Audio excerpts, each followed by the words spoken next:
And the miles ahead #1 airline 2025 is... Not yet. See, here's the thing. You might think number one is going to be an airline like Qatar or Emirates, and of course you would be right to think so, but I promise you, it isn't. You're gonna be shocked. Spoiler, the airline is only 5 years old. I'm filming this on December 16th. There's 9 days until Christmas, so here are my 9 best airlines of 2025. These are airlines I actually flew with this year, and it is my honest personal opinion based on my experience flying with them. It's not sponsored, so there's no bull, and I'm judging them all on the same criteria. Number 9 is Norse Airways. If you don't know who Norse are, you probably should by now. They've made long-haul travel affordable without sacrificing every inch of comfort. Founded in 2021, they started flying in 2022, and they run low-cost, long-haul travel to some crazy destinations. They run routes like Gatwick to Orlando, Gatwick to Los Angeles. They go to Bangkok, which is an absolute game changer if you're based in the UK. They were even running routes to Vegas at a point. And even though it's a Norwegian airline, they seem to have a massive stronghold in this country. Yes, it's low cost, so baggage is not included, and food is not included either, but I would rather have a cheaper flight and get food that I actually want to eat from the airport itself, bring that on board, and not pay an extra £200. Not only that, but when we flew with them, we were able to upgrade at the airport for £150 per person to premium economy. Their premium economy might be the best that is offered out of the UK right now. It's definitely better than British Airways. It might be better than Virgin. The seats are wider, the recline is better, and on top of that, the 4 times I've flown with them, the flight has arrived on time. So number 9 goes firmly to Norse Atlantic. If you think it's too good to be true, so did I, but so far, it's not. Okay, number 8. Porter Airlines. I wrote them down, but I can't remember them in order, so my wife is gonna intro every single one apart from number 1, because I obviously know what that is. Yes, Porter. Porter Airlines is Canada's bougie homegrown brand. Most of their commercial jets are Embraer 190s, which if you watched my video a couple videos ago, you'll know is the same as the flights that British Airways flies out of London City Airport. It's a 2-2 configuration, so it basically feels like business class the whole way down the plane. The planes are newer and more spacious, so it already feels luxurious. Then, Porter Airlines literally advertised complimentary beer and wine in real glassware as a standard function of the flight. We flew 5 hours from LA to Toronto, and I honestly could have done 5 more. Also, the price was insane, £85 per person, with an airline that Skytrack is calling the best regional airline in North America. I had never even heard of them before we flew that flight, but I would be prioritizing them in the future. So number 8 goes to Porter Airlines. Number 7. Korean Airlines. Korean Airlines. Fun fact, they are one of the few airlines still regularly running Boeing 747, the legendary, iconic piece of engineering. They have 5 planes that are still in service, and honestly, I feel like I was too young to really appreciate what the 747 for what it actually is. I would love to fly on one in the modern day. We flew with Korean Air twice, once from Taipei to Busan and once from Seoul to Osaka. We used Virgin points, so each flight was 7,000 points and about £10 per person. I don't really think you can beat that on value. They had an old Airbus A321, which was a bit battered, and then of course, Boeing 737 MAX 8. This might have been the first time I ever flew on a MAX 8, and I'll be honest, I was absolutely myself. That being said, it was actually a really smooth flight. Both flights were about 2 hours long, and we still got fed. The food, particularly on the MAX 8, was banging. It was like a stir-fried seafood type dish with egg fried rice. Egg fried rice at 36,000 feet. Okay. The crew were really attentive, and we got free Wi-Fi with in-flight entertainment built in to watch on your phone. It's making a good impression as a national carrier. I also, as a side note, loved South Korea. I cannot wait to go back. I don't know when it's going to happen, but I need to make it happen soon. And if you haven't been, make it a priority. It's up there with Japan for me, and people talk about Japan like it is paradise. Number 6? Virgin Atlantic. Virgin Atlantic.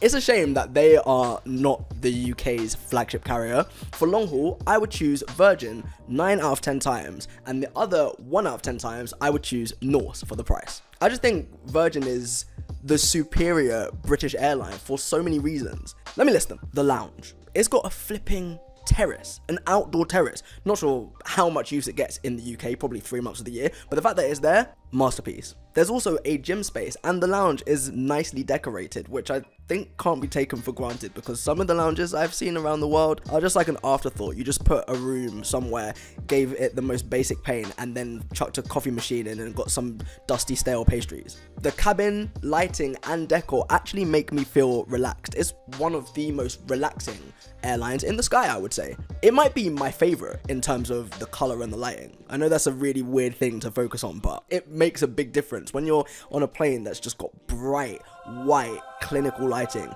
I'm not feeling relaxed whilst in this tin can in the sky. For me, it is superior to BA in every cabin, economy, premium economy, and although I will admit that the herringbone seat needs to go, the business class on the A350 is as good as Club Suites, and that A330neo business class, the retreat suites? The retreat suites on the A330neo might be one of the best business classes in the sky. Have you seen the size of the TVs? It's like your own personal cinema. Did you know that Virgin are actually credited for launching the first ever premium economy back in 1992? What a great year. It was called mid-class back then. I don't know why I'm saying back then like I remember. I was a fetus. But yeah, when it comes to Virgin, the food is better than most other airlines in the UK. The redemptions are cheaper if you can get in early enough. And the number one thing is undoubtedly the crew. Everyone knows that Virgin have the funnest crew that make you feel welcome, that really care about your every need, and just make the flight chill. It's actually a pleasure to fly with Virgin. Congrats on number 6. There's probably no one from Virgin watching this video. What's number 5? Cathay Pacific. Now it's getting interesting. You're going to see a trend for the rest of the 5 airlines that there are for us to talk about. Someone commented on my last video saying that they have frequent flyer status with Cathay Pacific even though they live in the UK. And the reason for that is because it's just that good. They said it's great for getting to Asia and it is just much better than BA, which I unfortunately would have to agree with. And now that I have flown with Cathay Pacific, I can see exactly what this viewer was talking about. Cathay is actually an old Western name for China, and Pacific pertains to the founder's dream to one day fly across the Pacific with Cathay Pacific Airways. I think he achieved his goal. They have some of the best airport lounges in the world. I am yet to try one, but even without that, this airline is easily a top 5 for me. We got real cutlery in economy. Let that sink in. They have TVs on 100% of their fleet. Imagine being in the marketing department and being like, my job's so easy. We have TVs on every plane. Small planes, medium planes, large planes, planes with propellers, it doesn't matter. We got TVs. This flight was from Kuala Lumpur to Hong Kong, of course, and I actually booked it using Avios. It was 14,000 Avios and about £30 per person. Insane value. I might have to check out what my guy from the comments is talking about and check out their frequent flyer program. In at number 4 is... Emirates. Of course it's Emirates. I mean, it's not surprising that Emirates is on this list. I've flown with Emirates enough times to know that it's not just a coincidence, it's not just a blip, it's not just a fluke. They are really that good and that consistent. They probably have the best and most consistent economy food that I've ever eaten. Once I was flying Emirates with one of my friends, and when mealtime came, we were presented with the classic options, chicken or beef, shock. We got one of each, and then when the meal ended, we asked the cabin crew, hey, can we run that back, but in reverse order? I'm gonna get what he got, he's gonna get what I got. And they were like, yeah, of course, no problem. Just wait until we finish serving everyone, and if there's some left over, you can have it. And there was some left over, and we had it, and it was fantastic. As I said, this was extra. I didn't steal someone's meal. Don't hate me in the comments. The service on Emirates is actually unmatched. I've been on flights with other airlines where I couldn't even get not my first choice or my second choice and was stuck with whatever dusty third choice no one else wanted. I've mentioned this before, but they have the biggest fleet of the world's largest, most iconic commercial jet, the Airbus A380. They have over 100 of them, And the next biggest operator is Singapore Airlines with only 17. I say only. That's still a lot. And Singapore Airlines are coincidentally number 3. Sorry for stealing your job. She looks better sad. You can do the next one. This might be biased because we got a business class flight from Delhi to Singapore for £400. You can fly from most cities in India to Singapore for under £500. If you don't believe me, check out a few days in September next year. And then if you're planning to be in that region, book yourself on one of the seats. Please don't blame me when everyone starts booking the seats and the prices hike. I'm just the informant. There's no gatekeeping on this channel. Singapore Airlines is just a masterclass in service. The crew outfits, the food selection, and that is the food selection in all cabins, but the business class has a normal menu and then a chef's table menu. I've told you about the chef's table menu before. I was having lobster thermidor at 9 a.m. in the sky. This is not a joke. This is serious business. Unlimited Singapore slings, great comfort, and you get to transit through what is undoubtedly the best airport in the world. This airline also runs some of the world's longest routes. Singapore to New York is between 18 and 19 hours.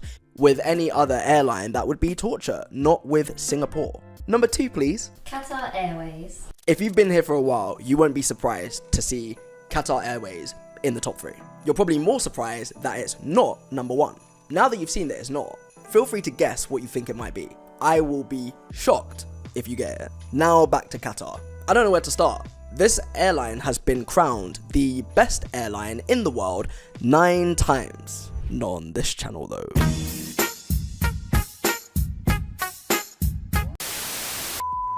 First of all, convenience. They're a one world partner, so I can book through British Airways. They are perfectly positioned on a map to fly to most of the world and have many daily flights from a lot of UK cities, not just London, also from Birmingham and other cities which I will put on the screen because I can't remember them.